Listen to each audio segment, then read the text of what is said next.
Monster Sanctuary should have been right up my alley. Metroidvania with like Pokemon collecting monsters sort of things. Sounds really good. Unfortunately, the combat battle mechanics are exactly like Pokemon in the sense that you're fighting battles all the time, which is very tedious and annoying, but then you're also doing it in a Metroidvania map. So traversal, going from one spot to another spot, is a huge part of the game. And therefore, I literally couldn't do it. I think I played maybe 20 minutes and was just like, I backtracked once and was like, no, I'm not doing a whole game of this. Can't do it. And there was so much extra stuff. There were so many items to equip, and there were so many monsters like to get. They each had little different abilities that would be like exploration skills. I couldn't do it.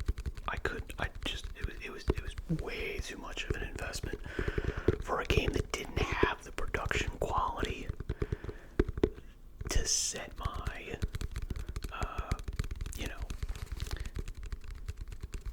set my sights on. It was something that basically made me think, if this is the amount of effort they put into making the game look good and like play well, there's not going to be anything in here for me, and it's not worth the time investment.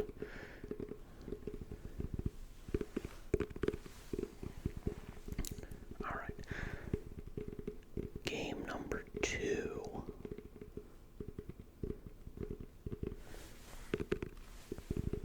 Increasing in terms of level of success would be Sea of Stars.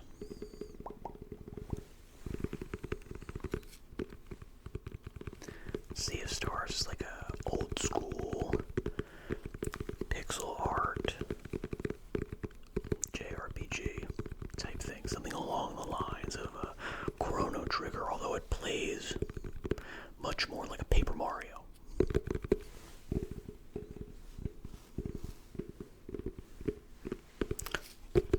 So again, up my alley. My issue with it has been, I would say, half, 50 to 60% of the times that I've picked up the game to play it, within 5 minutes of starting, it's crashed on me.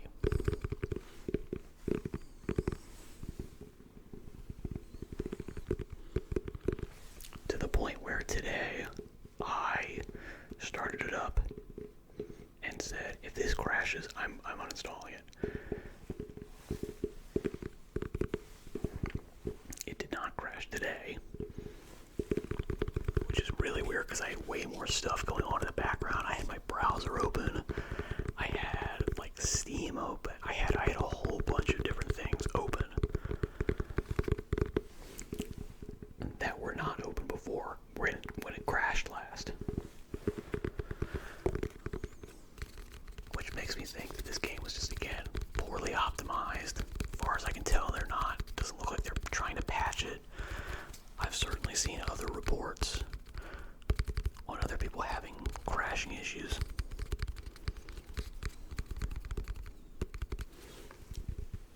So that does not fill me with a lot of confidence. And again, this is a fairly large game. Do I want the time investment? Is it worth my time and attention? I'm not sure, but today I've played it a fair bit, so I don't know. And again, it should be up my alley, and it has more potential to be something that I would enjoy and would be willing to put that time in.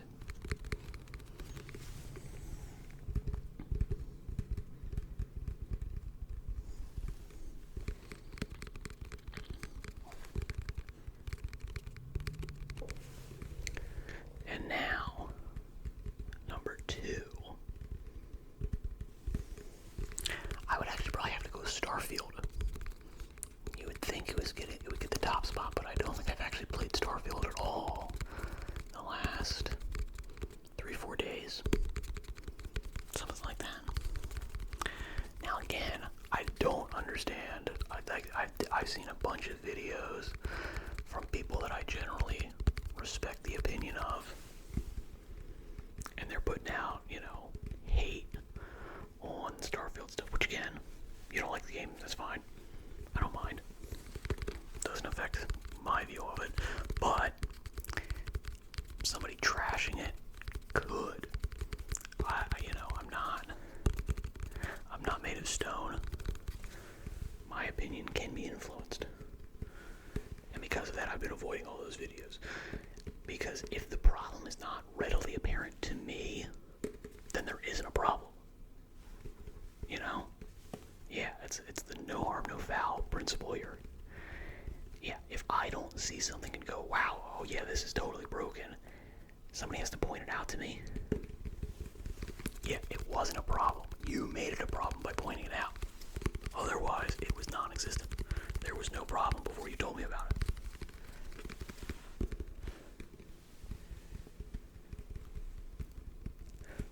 So I'm avoiding all the Starfield, reviews. I'm avoiding every, comments about them. Although, I'll be honest, just the few YouTube, titles and stuff that I've seen seem to suggest that there's huge, bugs or something. Which I haven't found. I think it did. It crashed one time when I, warped to a new system. And that was it. One time. Out of, 20 hours probably I've put into it. One crash on a new big giant game.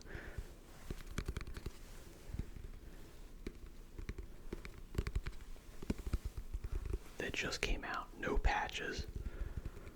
As far as I know. Yeah, that's pretty good.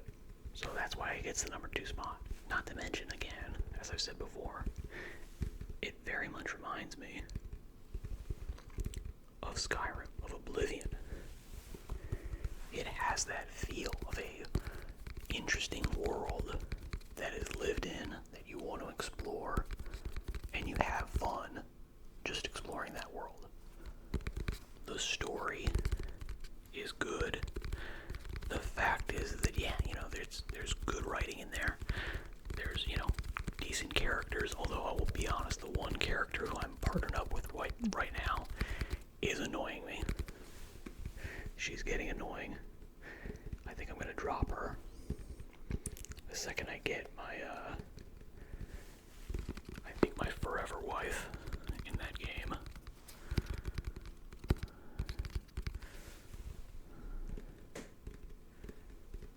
But I'm not sure when that's going to happen. To be honest, I also generally, I always played Oblivion and Skyrim solo.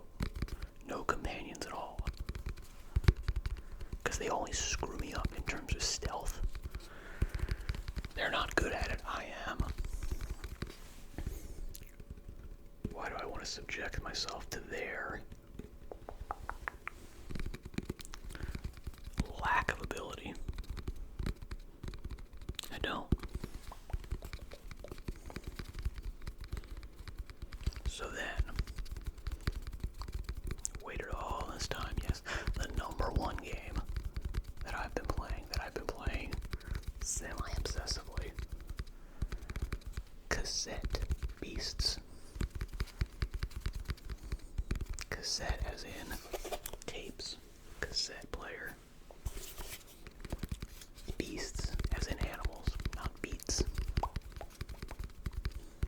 It's really good. It's actually what got me into the Monster Sanctuary thing, because it's basically, Cassette Beasts is basically an indie Pokemon game.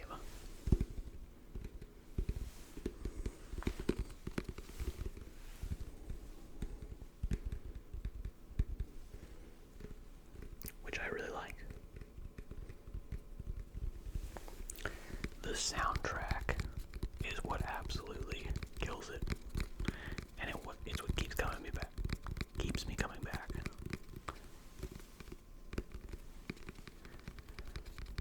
It's so much fun. It's so engaging. Even though I'm cheating the crap out of it, just to get rid of the grind of leveling your Pokemon. It also has a very interesting system, which I think I like better than Pokemon, which is that your character levels up. Your Pokemon, your animals, your whatever you want to call them, your summons, do not level up. They have ranks. They go from 1 star to 5 stars, and that does give them a bit of a boost. But after that, they're just learning new moves. Like, they do continue to level, but they're just gaining new moves. They're not increasing stats when they level up. You are. Which means that when you're level 90, you're always level 90. You don't swap out. Oh, crap. This was my one Pokemon that I was training up to be good. And now I'm screwed because it got, knocked out by some super effective attack from this, rando. Yeah, I actually really like that.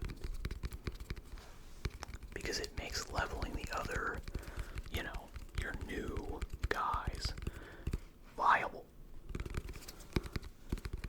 You can always be rotating new monsters in, because they're all going to be the same level. Some of them are going to be stronger than others, but they're generally going to be within the same margin. It's really good. It also does have, again, a very cool indie-ish, indie-fied storyline, which I really like. And by that, I mean, it's weird. It's like, it's not your normal, typical video game storyline. It gets into, like, weird, esoteric stuff.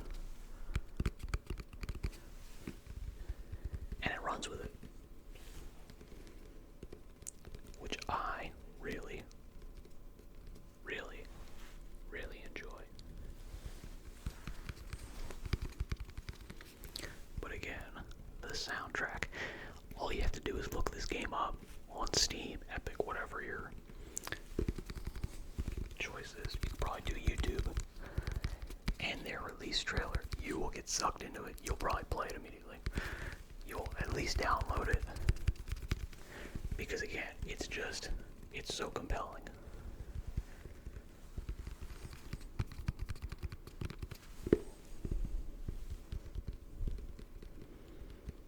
So that's what I've been up to. Outside of this and, other life stuff, obviously. But that's what I've been doing in my free time.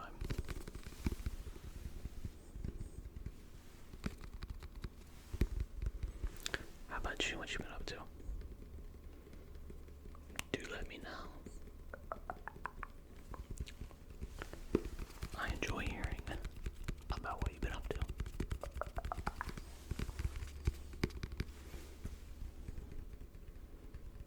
Alright, so for tomorrow, I've got a video somebody requested through email. Very high pressure. That's going to be a no talking, just a breathing video.